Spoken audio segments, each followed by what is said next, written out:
നമസ്കാരം.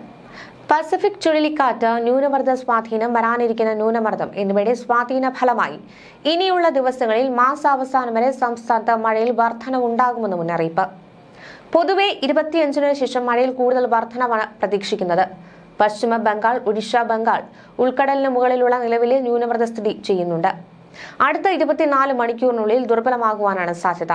പിന്നാലെ രണ്ടാമത്തെ ന്യൂനമർദ്ദം വ്യാഴാഴ്ചയോടെ, അതായത് സെപ്റ്റംബർ 25-ന് രൂപപ്പെട്ട് തീവ്ര ന്യൂനമർദ്ദമായി സെപ്റ്റംബർ 27-ഓടെ ആന്ധ്ര, ഒഡീഷ തീരത്ത് കരയിൽ പ്രവേശിക്കുവാൻ സാധ്യതയുണ്ട്. ബംഗാൾ ഉൾക്കടലിന് പുറമെ പടിഞ്ഞാറൻ പസഫിക് സമുദ്രത്തിൽ രാഗസ ചുഴലിക്കാറ്റ് സജീവമാണെന്നും കാലാവസ്ഥാ മുന്നറിയിപ്പിൽ പറയുന്നു. മത്സ്യത്തൊഴിലാളി ജാഗ്രതാ നിർദ്ദേശം നിലനിൽക്കുകയാണ്.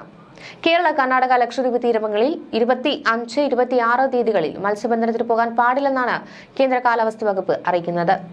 25, 26 തീയതികളിൽ കേരള, കർണാടക, ലക്ഷദ്വീപ് തീരങ്ങളിൽ മണിക്കൂറിൽ 40 മുതൽ 50 കിലോമീറ്റർ വരെ, ചില അവസരങ്ങളിൽ 60 കിലോമീറ്റർ വരെ വേഗതയിൽ ശക്തമായ കാറ്റിനും മോശം കാലാവസ്ഥയ്ക്കും സാധ്യതയുണ്ട്. പ്രത്യേക ജാഗ്രതാ നിർദ്ദേശം 26-നാണ്. തെക്ക് പടിഞ്ഞാറൻ അറബിക്കടൽ, മധ്യ പടിഞ്ഞാറൻ അറബിക്കടൽ എന്നിവിടങ്ങളിൽ മണിക്കൂറിൽ 45 മുതൽ 55 കിലോമീറ്റർ വരെയും, ചില അവസരങ്ങളിൽ 65 കിലോമീറ്റർ വരെയും വേഗതയിൽ ശക്തമായ കാറ്റിന് സാധ്യതയുണ്ട്.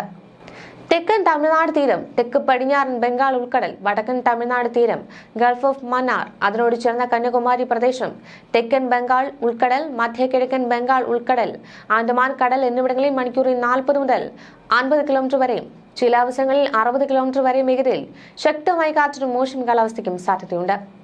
ഇന്നും നാളെയും തെക്കൻ തമിഴ്നാട് തീരം, തെക്ക് പടിഞ്ഞാറൻ ബംഗാൾ ഉൾക്കടൽ, വടക്കൻ തമിഴ്നാട് തീരം, ഗൾഫ് ഓഫ് മന്നാർ, അതിനോട് ചേർന്ന കന്യാകുമാരി പ്രദേശം, തെക്കൻ ബംഗാൾ ഉൾക്കടൽ, മധ്യ ബംഗാൾ ഉൾക്കടൽ, ആൻഡമാൻ കടൽ എന്നിവിടങ്ങളിൽ മണിക്കൂറിൽ 40 മുതൽ 50 കിലോമീറ്റർ വരെയും, ചില അവസരങ്ങളിൽ 60 കിലോമീറ്റർ വരെയും വേഗതയിൽ ശക്തമായ കാറ്റിനും മോശം കാലാവസ്ഥയ്ക്കും സാധ്യതയുണ്ട്.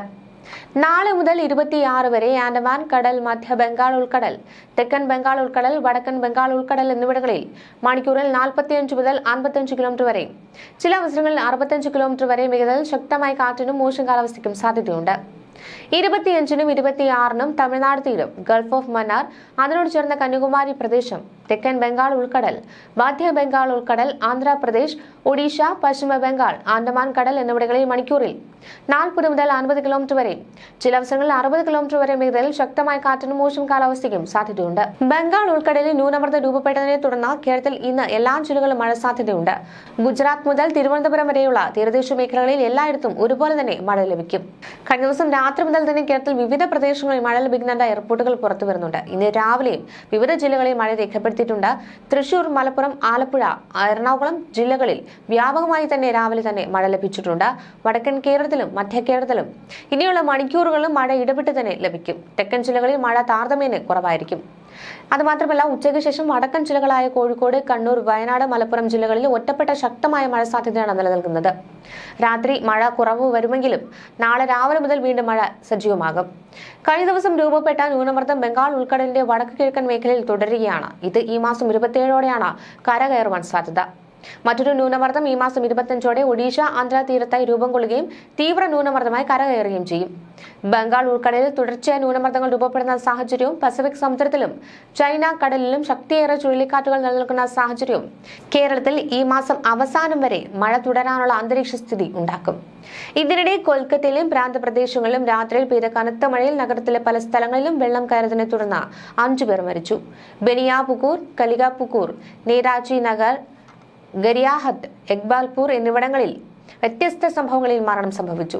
വെള്ളക്കെട്ട് ഗതാഗതത്തെയും സബർബൻ റെയിൽ, മെട്രോ സർവീസുകളെയും തടസ്സപ്പെടുത്തി. നഗരത്തിലെ പല താഴ്ന്ന പ്രദേശങ്ങളും വീടുകളിൽ വെള്ളം കയറി വസ്തുവകകൾക്ക് നാശനഷ്ടമുണ്ടായി.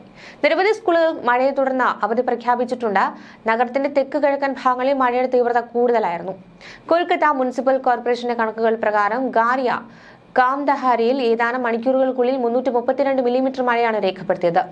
തുടർന്ന് ജോധ്പൂർ പാർക്കിൽ 285 മില്ലിമീറ്റർ, കാളിഘട്ടിൽ 280 മില്ലിമീറ്റർ, ടോപ്സിയയിൽ 275 മില്ലിമീറ്റർ, ബാലിഗഞ്ചിൽ 264 മില്ലിമീറ്റർ മഴ പെയ്തു. ബംഗാൾ ഉൾക്കടലിൽ രൂപം കൊണ്ട ന്യൂനമർദ്ദത്തിന്റെ ഫലമായാണ് മഴ പെയ്യുന്നതെന്ന് കാലാവസ്ഥാ ഓഫീസ് അറിയിച്ചിട്ടുണ്ട്. നഗരം ഇപ്പോൾ കൂടുതൽ മഴയ്ക്ക് തയ്യാറെടുക്കുകയാണ്. ദുർഗാപൂജ ആഘോഷത്തിന് ദിവസങ്ങൾക്ക് മുമ്പ് തന്നെ നഗരത്തിൽ കനത്ത മഴയാണ് പെയ്തിരിക്കുന്നത്. ഇത് ജനങ്ങൾക്ക് ആശങ്ക ഉണ്ടാക്കുന്നുണ്ട്. ലോകമെമ്പാടും നിന്ന് ആളുകളെ ആകർഷിക്കുന്ന ജോയ് നഗരത്തിലെ പൂജാ പന്തലുകൾ മിക്കവാറും ഒരുങ്ങിക്കഴിഞ്ഞു. ദുർഗാപൂജ ആഘോഷങ്ങൾക്കായി നിരവധി പേരാണ് പല രാജ്യങ്ങളിൽ നിന്ന് പോലും ഇവിടേക്ക് എത്താറുള്ളത്. കനത്ത മഴ പന്തലുകൾക്ക് കേടുപാടുകൾ വരുത്തില്ലെന്ന് ഉറപ്പാക്കേണ്ടതുണ്ടെന്ന് സംഘാടകർ പറയുന്നു. അതേസമയം കൊൽക്കത്ത വിമാനത്താവളത്തിൽ നിന്ന് വിമാനങ്ങളിൽ കയറേണ്ടവർക്ക് വെള്ളക്കെട്ട് ഒരു പ്രശ്നമാണ്. എയർ ഇന്ത്യയും ഇൻഡിഗോയും ഇതിനകം തന്നെ മുന്നറിയിപ്പ് നൽകുകയും ചെയ്തിട്ടുണ്ട്. ഇനി വിമാനങ്ങൾ വൈകിയേക്കാമെന്നാണ് വിമാന കമ്പനികൾ നൽകുന്ന മുന്നറിയിപ്പ്. ഫിലിപ്പീൻസിൽ ചുഴലിക്കാറ്റിനെ തുടർന്ന് ആയിരക്കണക്കിന് ആളുകളെ ഒഴിപ്പിച്ച റിപ്പോർട്ടും പുറത്തു വരുന്നുണ്ട്. പ്രാദേശിക അധികാരികൾക്ക് ഇതിനെ ദുരന്ത സാധ്യതയുള്ള സൂപ്പർ ചുഴലിക്കാറ്റെന്നാണ് വിശേഷിപ്പിച്ചിരിക്കുന്നത്. രാജ്യത്തിന്റെ വടക്കൻ മേഖലയിൽ ചുഴലിക്കാറ്റ് കരയിലേക്ക് ആഞ്ഞടിക്കുകയാണ്. മണിക്കൂറിൽ 230 കിലോമീറ്റർ വേഗതയിൽ വീശിയടിച്ച സൂപ്പർ ചുഴലിക്കാറ്റ് റാഗസ ഫിലിപ്പീൻസിന്റെ വടക്കൻ കഗയാൻ പ്രവിശ്യയിലെ പനുയിറ്റൻ ദ്വീപിൽ തിങ്കളാഴ്ച പ്രാദേശിക സമയം 3 മണിയോടെയാണ് കരയിലേക്ക് ആഞ്ഞടിച്ചത്. ഇത് തെക്കൻ ചൈനയിലേക്ക് നീങ്ങുമെന്നാണ് പ്രതീക്ഷിക്കുന്നത്. കനത്ത മഴയും ചുഴലിക്കാറ്റും വ്യാപകമായി വെള്ളപ്പൊക്കവും മണ്ണിടിച്ചിലുകളും വീടുകൾക്കും അടിസ്ഥാന സൗകര്യങ്ങൾക്കും നാശനഷ്ടമുണ്ടാക്കുന്നത് അടക്കമുള്ള ദുരന്തങ്ങൾ വരുത്തിവെക്കുവാൻ സാധ്യതയുണ്ടെന്നാണ് അധികൃതർ മുന്നറിയിപ്പ് നൽകുന്നത്. കാറ്റഗറി 5 ഒരു ചുഴലിക്കാറ്റിന് തുല്യമാണ് സൂപ്പർ ടൈഫൂൺ. ചൈനയിലെ ഗ്യാങ്ഡോങ് പ്രവിശ്യയിലെ അധികാരികൾ വലിയ തോതിലുള്ള ദുരന്തത്തിന് തയ്യാറെടുക്കുവാനാണ് നിവാസികളോട് നിർദ്ദേശിച്ചത്. കൊടുങ്കാറ്റ് കരയിലേക്ക് പതിക്കുമെന്ന് പ്രവചിക്കുന്നതിന് 2 ദിവസം മുൻപ് തന്നെ, അതായത് ചൊവ്വാഴ്ച തന്നെ കനത്ത മഴയും ശക്തമായ കാറ്റും അനുഭവപ്പെടുന്ന അധികൃതർ മുന്നറിയിപ്പ് നൽകിയിരുന്നു. ചുഴലിക്കാറ്റിന് മുൻപ് 4 ലക്ഷം പേരെ ഒഴിപ്പിക്കാൻ പദ്ധതിയിട്ടിട്ടുണ്ടെന്നാണ് ചൈനീസ് നഗരമായ ഷാൻഷെയിനിലെ അധികാരികൾ പറഞ്ഞത്.